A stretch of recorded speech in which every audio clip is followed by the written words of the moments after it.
Party ఫిరాయించిన ఎమ్మెల్యేలపై చర్యలు తీసుకునేలా ఆదేశాలు ఇవ్వాలన్న పిటిషన్పై కోర్టులో తేలేదాకా స్పీకర్ నిర్ణయం తీసుకోరా అంటూ హైకోర్టు అడ్వకేట్ జనరల్ ఏజీని ప్రశ్నించింది. ఇప్పటికే నెల గడిచిందని, ఒకవేళ ఇంకో 3 నెలలు వీటిపై నిర్ణయం వెలువరించకపోతే స్పీకర్ కూడా చర్యలు చేపట్టారా అని అడిగింది.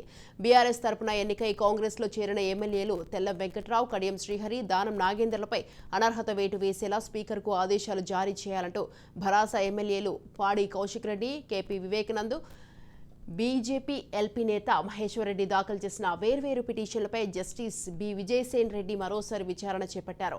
ఈ సందర్భంగా కోర్టులో పిటిషన్లు పెండింగ్లో ఉన్నంత వరకు స్పీకర్ నిర్ణయం తీసుకోరా అని న్యాయమూర్తి ప్రశ్నించగా ఏజీ ఏ సుదర్శన్ రెడ్డి సమాధానమిస్తూ ఇవి రాజ్యాంగపరమైన అంశాలని, వాటిని కోర్టులు దాటవేయలేవని తెలిపారు. పిటిషనర్లు కౌశిక్ రెడ్డి, కేపీ వివేకానంద్లు స్పీకర్కు ఫిర్యాదులు ఇచ్చిన వెంటనే హైకోర్టును ఆశ్రయించారన్నారు. వాటిని పరిశీలించడానికి స్పీకర్కు తగిన గడువు కూడా ఇవ్వలేదన్నారు. పిటిషనర్లు స్పీకర్పై తీవ్రమైన ఆరోపణలు చేయడం సరికాదన్నారు. రాజ్యాంగ పదవిలో ఉన్న స్పీకర్ నిర్ణయం తీసుకునేదాకా కోర్టులు జోక్యం చేసుకోజావాలని సుప్రీంకోర్టు వెలువరించిన పలు తీర్పులను ప్రస్తావించారు. స్పీకర్ నిర్ణయం తీసుకున్న తర్వాత వాటిని సమీక్షించవచ్చునన్నారు. పిటిషనర్ల తరపు సీనియర్ న్యాయవాది గండ్ర మోహన్ రావు వాదనలు వినిపిస్తూ పిటిషన్లను తీసుకోవడానికి స్పీకర్ కార్యాలయం నిరాకరించిందని, హైకోర్టులో వ్యాజ్యాలు దాఖలు చేసిన తర్వాత తీసుకుందన్నారు. నెల రోజుల తర్వాత కోర్టును ఆశ్రయించినట్లు తెలిపారు.